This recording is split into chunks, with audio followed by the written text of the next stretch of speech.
네, 알겠습니다. 그 경찰청 있잖아요. 그 내 자료상 조금 이상해서 하나 물어보는데 51페이지에 보면 위에서 세 번째, 네 번째 줄에 보이스피싱이 계속 증가한다고 지금 돼 있잖아요. 예. 그런데 전에 우리가 초국가 범죄 특별 대응단이던가 대응본부인가 그걸 9월달에 만들고 난 다음에 통합 대응단. 예. 10월, 11월에는 한 대폭 줄었던데 오히려. 그러니까 이제 그 통합 대응단이 만들어지기 전에 1월부터 9월까지를 전년 대비하면 증가를 했는데 엄청나게 늘었죠. 예. 근데 통합 대응단이 만들어진 다음에 10월, 11월을 9개월 금년 9개월 평균하고 비교하면 한 30% 이렇게 감소를 했습니다. 아, 그게 아니고 작년 기준으로 9월까지는 많게는 월별로 30에서 60%까지 더 많았는데 예, 증가했습니다. 예. 10월, 11월은 작년 대비 30% 이상 줄었더라. 예. 그러니까 9월 대비로 하면 훨씬 더 많이 줄어든 거죠. 예. 대폭 줄어든 겁니다. 예. 이건 팩트는 이런 건데 이게 아마 자료 작성 시점 차이가 아닌가 싶긴 해요. 연간 기준으로는 보이스피싱이 계속 늘어났는데 예. 어쨌든 9월 대응단 만들고 난 다음부터 10월, 11월에는 대폭 줄어들고. 예, 그렇습니다. 어쨌든 뭐 경찰이 큰 역할을 한 것 같아요.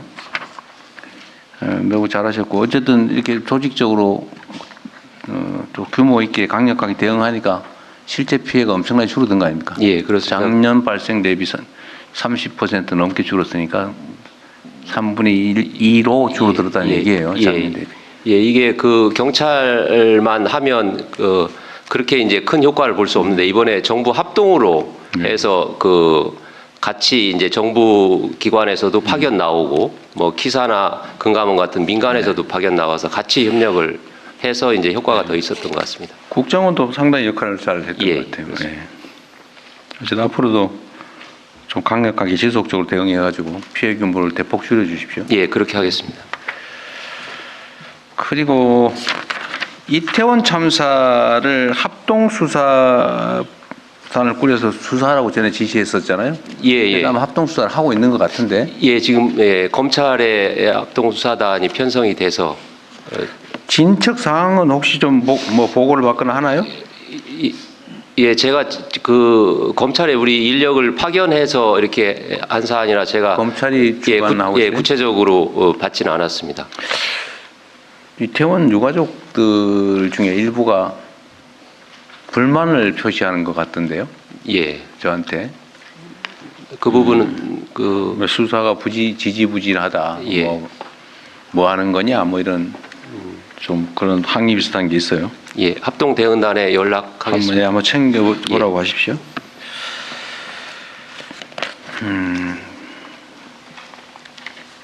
어쨌든 아까 말씀하신 대로 인력 재배치는 기동대 등에서 1907명을 빼다가 보이스피싱과 마약범죄 520명, 초국가 범죄비 외사정보 복원에 500명, 파출소 피해자 보호에 500여 명 이렇게 배치했다 그런 얘기군요. 예.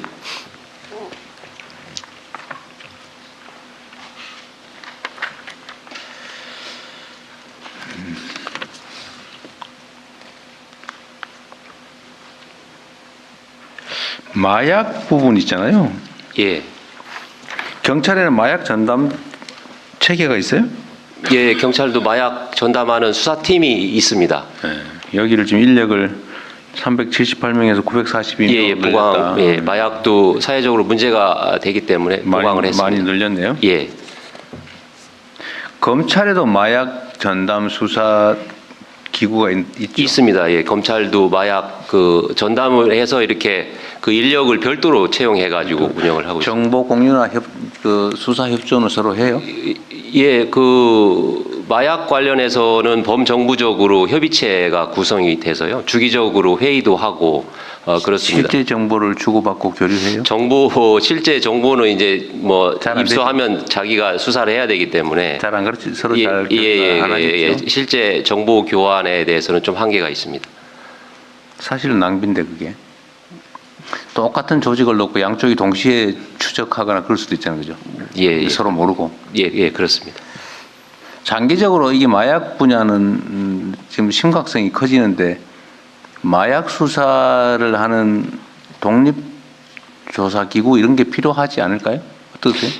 예, 충분히 검토해 볼 필요가 있다고 생각을 합니다. 이게 마약이 해외에서 이제 들어오면서 관세청을 거치고 국내 수사는 이제 경찰과 검찰 이렇게 담당을 하는데 이게 연계가 돼 있기 때문에 네. 그 처음에 들어오는 것부터 이렇게 수사가 체계적으로 이루어지면 상당히 좀 효과가 있을 것이라고 생각합니다. 경찰 수사는 이게 들어온 다음에 네. 그 하부부터 이렇게 이제 신고가 들어오면 하부부터 이렇게 상선으로 이렇게 타고 올라가는데 이게 이제 관세청이나 해외에서 들어오는 정보를 가지고 수사를 하면 위에 있는 그 상선부터 이렇게 네. 그 적발을 해서 밑에 조직까지 이렇게 할 수 있기 때문에 전방위적으로 할 수 있는 좀 효과가 있을 것 같습니다. 국정원도 이 부분에 그 예, 그렇습니다. 역할을 할 텐데 예. 지금 각 기관들이 따로 하고 있군요.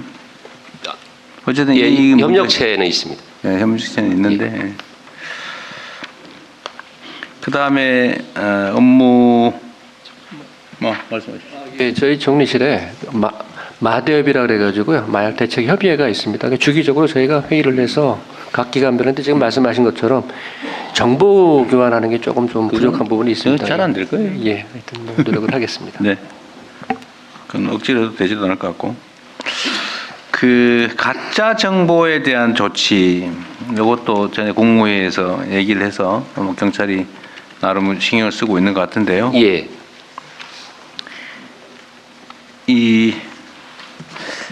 하여튼 이게 뭐 유튜브 뭐 기사 댓글 무슨 뭐 커뮤니티 너무 명백한 가짜 뉴스들이 좀 많이 횡행해요. 그렇죠. 예. 그런데 이게 이제 개인이 우발적으로 우연히 이렇게 하는 경우들도 있지만 조직적 체계적으로 의도를 가지고 이렇게 가짜 뉴스를 유포하는 경우도 있어 보이거든요. 근데 어디서 개인적으로 추적을 해본 바에 의하면 이 계정들이 개인이 하는 그냥 SNS 활동이 아니고 매우 체계적이고 예를 들면 순식간에 비슷한 내용이 쫙 올라온다든지 예. 뭐 특정 포털의 특정 기사에 보면 딱 두세 개만 그렇게 집중적으로 그 순식간에 뭐 공감 뉴스 댓글놀이 쫙 올라온다든지 이런 거는 매크로나 아니면 뭐 기계적 수단을 동원한 거 아니냐. 개인이 갑자기 그럴 리가 없잖아요. 눈으로 확인될 정도니까. 그런 부분에 대한 수사도 하고 있나요? 예, 저희가 그 사이버 수사 심의관을 TF 팀장으로 해가지고 이 가짜뉴스 허위 정보에 대한 그 수사는 전국적인 이런 컨트롤이 있기 때문에 그런 부분이 지금까지는 좀 미흡하긴 했는데 저희가 그런 그 조직적인 그런 가짜뉴스 유포라든지 이런 부분에 대해서도 좀 뭐 치밀하게 그렇게 계속 수사를 좀 진행을 하겠습니다. 근데 이 가짜 뉴스라고 하는 시각으로 접근을 하면 이제 결국 명예훼손에 예. 해당이 되냐 안 되냐. 예. 그 뭐 고발 고소가 있냐 없냐 뭐 왜 이걸 수사하냐 이런 논란이 있을 수가 있는데 예. 포털의 그 순위를 조작하기 위해서 기계적으로 매크로를 활용하거나 하는 거는 그거는 명예훼손이나 이런 문제가 아니라 업무방해잖아요. 예, 그렇습니다. 조작하는 거. 예. 그거는 혹시 어떻게 수사나 이런 거 하세요? 예. 댓글 조작하는 거 이런 거. 예를 들면 그게 허위냐 아니냐 다 문제고 댓글을 골라가지고 표적을 정해서 막 순서를 올리거나 이런 행위들은 그건 업무방해 범죄 행위 같은데. 네, 그렇습니다. 예. 그런 부분은 그 점에 중심을 놓고 수사를 하거나 그러지는 않나요?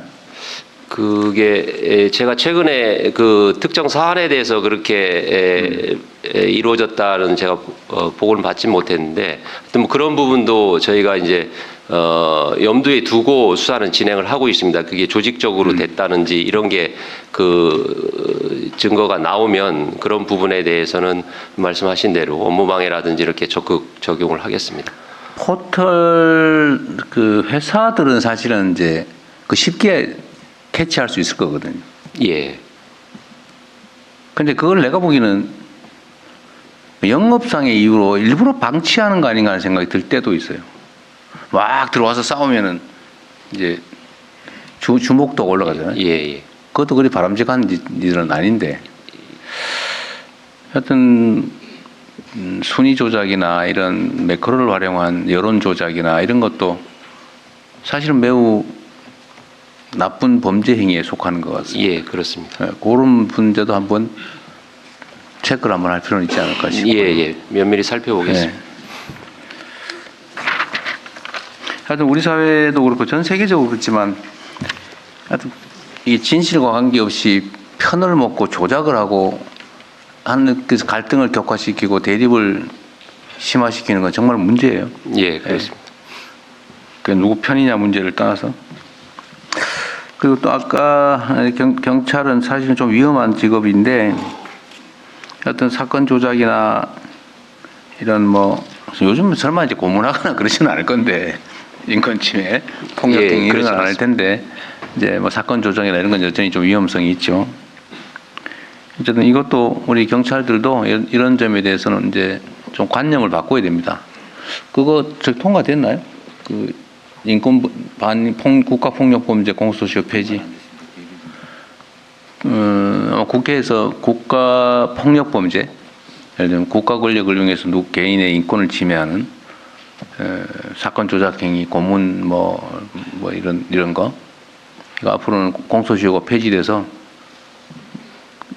영원히 처벌되는 그런 상황이 곧 오게 되기 때문에 혹여라도 뭐 안 하겠지만 어떤 국민들의 인권 침해 행위를 국가의 이름으로 자행하는 일은 절대로 생기지 않도록 각별히 유념해 주면 좋겠어요.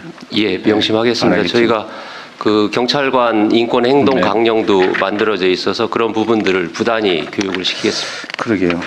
이번에도 그 내란 사태 본의 아니게 또는 뭐 의도를 가지고든 참여한 사람들이 많은 피해를 입게 됐는데 사실 그것도 중간 지휘관들이 사실 판단을 잘했어야 될 사안인 것 같긴 합니다. 예, 그렇습니다. 특히 국회 상황은 그 명백한 위헌 행위인데 예, 그거는 저도 그날 담 넘어 들어갔는데 경찰들이 문을 이렇게 막고 있더라고요.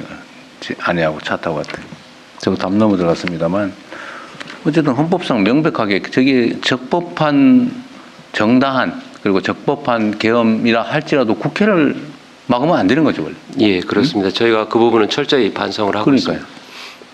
근데 그때도 보니까 우왕좌왕하는 것 같긴 하던데, 뭐 폭력적으로 막거나 그러진 않고, 예, 하여튼 물리력으로 막고 있기도 하고 또 묻어주기도 하고 혼선을 빚고 있기는 했습니다만, 하여튼 그럴 때는 해서는 안 될 일을 최소한 하면 안 되는 거죠, 그죠? 예, 그렇습니다. 자, 그리고